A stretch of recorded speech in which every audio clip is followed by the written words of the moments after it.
Hello, Liberty North Eagles. I'm Garrett Lynn. And I'm Zach Klug, and this isn't your typical daily KNET show. As you can tell, we aren't in a nice studio, we're in our own basements. Yeah, and today, guys, we are going to talk about views about our current situations from students and teachers, a little bit about sports, and some more. Your KNET News starts now.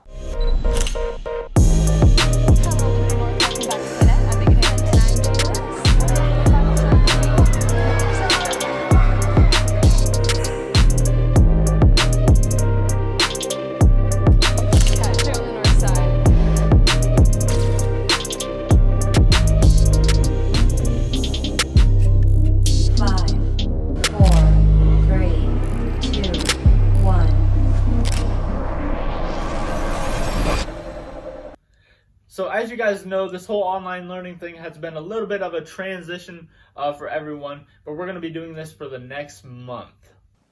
Yeah, that's right. And something to keep in mind for you guys is that both the students and teachers are having to adjust to this new way of learning, so just bear with your teachers as we're on this new learning curve.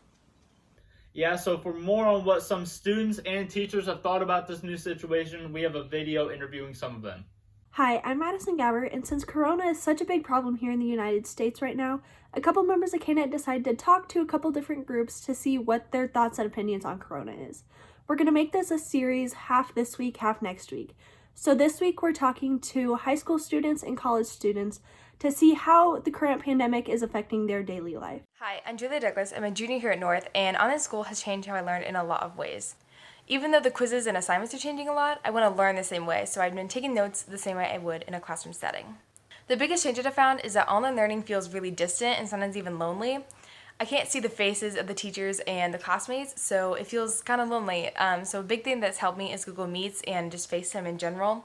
It's really helped because I can see the faces of my teachers and classmates and hear the voice, so it's helped a lot. I've tried to keep my sleep schedule the same because waking up early makes it feel a lot more productive and a lot more close to an actual school setting. So I try to wake up at 8:30 and be online by 9. It feels a lot more productive and it's a lot more time to relax at the end of the day. The biggest positive that I found is that I can do my work a lot quicker at home than in a classroom setting. I think working at my own pace is a lot quicker, and also just not having like the breaks, like passing periods and study hall and lunch, like that's a big time suck. The normal 8 hours can be cut to a lot shorter in my own setting. The biggest downside that I found is that it wears me out a lot quicker. I think it's really hard for me to disassociate the learning space and the relaxing space since it's the same one. And also working on the assignments back to back is really hard. And I don't think I take enough breaks. And sometimes it's hard to understand the assignment because you don't have the face-to-face contact to make it more clear. Another thing is I stay in the same spot the whole day, so I think that also wears me out a lot quicker. So I think if I move around like I would in a normal school setting, that it would help me learn a lot more. Because of the coronavirus pandemic, I had to leave Mizzou, my college, a lot earlier than expected. And my 3 best friends that lived with me on my floor all live in different states, so I'm not sure when I'll get to see them again, which is really sad because we got like 2 days notice before we had to leave. And also it's really difficult to do school online, especially me being an engineering major. A lot of my classes were hands-on and very interactive, especially between like my friends, like my peers and students who also were doing the same classes.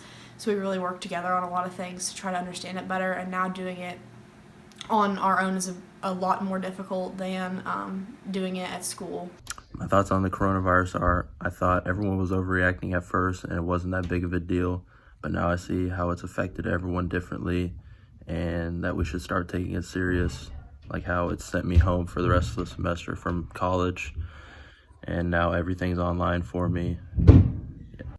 Corona to me is just a little strange because it's easier to go out and see the effect when it's like a natural disaster and you can go and see the physical damage it has on places and people, but I really won't know the true effect it has unless I was surrounded by it or I worked in a field where I had to deal with it on a daily basis. For me, it's just made life a little bit more difficult. You have to jump through a lot more hoops. It might be a little bit more confusing, especially with college, where Illinois was shut down completely. There isn't a shelter in place, but our school still had students showing up to take tests. So a lot of it has just been communication issues, just making sure you get all your classwork done and moving the in-class work to online, which can be difficult, especially when you might need the extra help and the extra tutoring. So that was some of the current opinions from some students. So next week we're going to take a look at some teachers, adults, and some of the elderly's opinions on Corona, so tune in next week for that. Thank you, Madison, for that video. And as you can see, it's just been a really big adjustment for both teachers and students. Yeah, and something that, we haven't always thought about is, what about these elementary kids, the ones who became very attached to their teachers and, they had this big unexpected break.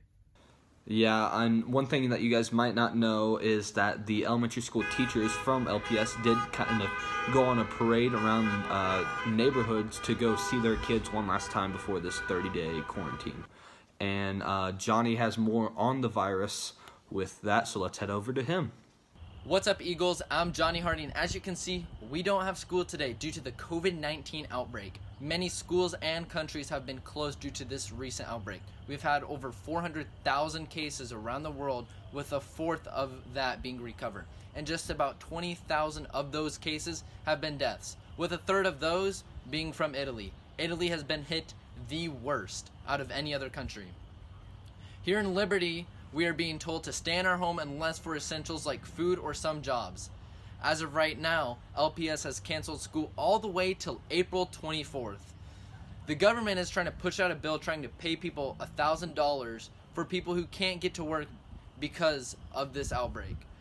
Thank you for that, Johnny. And guys, if you did not already know, one of our very own members here at KNET, Trevor Larrett, does his own little quarantine segment, Treventine, every day at 11 a.m. He live streams on YouTube. You can find his channel under either Trevor Larrett or Trevor L Films. And now let's head to Cole for a sports update. What's up, North Nation? I'm Cole Masters here at the corner of my deck at my house because of quarantine. We're not able to leave the house. We're having a special edition of Cole's Corner from the corner of my deck. Today we're going to be talking about COVID-19 and how it's affected spring sports around the nation. So of course by now you've heard the CDC says that no one can leave their house to help stop the spread of this virus. So of course all kinds of things are going to be affected, in this case sports. So the NCAA and March Madness has been canceled. The NBA has been canceled, as well as the MLB has pushed back their opening day. So it's been a big impact on the national sports. Then the high school level, for Misha specifically, they've canceled all activities and practices and games as long as school is out of session. So now until probably the middle of April, spring sports will not be existed at all in the high school level. But hopefully, if we come back to school by the end of April and into May, they'll have the end of those seasons as well as maybe the championships of those as well. For North Nation Sports, I'm Colin Masters on a COVID-19 update. Thank you, Cole, for those updates. And that wraps up your first Quarantine KNET show. I'm Garrett Lynn. And I'm Zach Klug, and we will Catch you on the north side.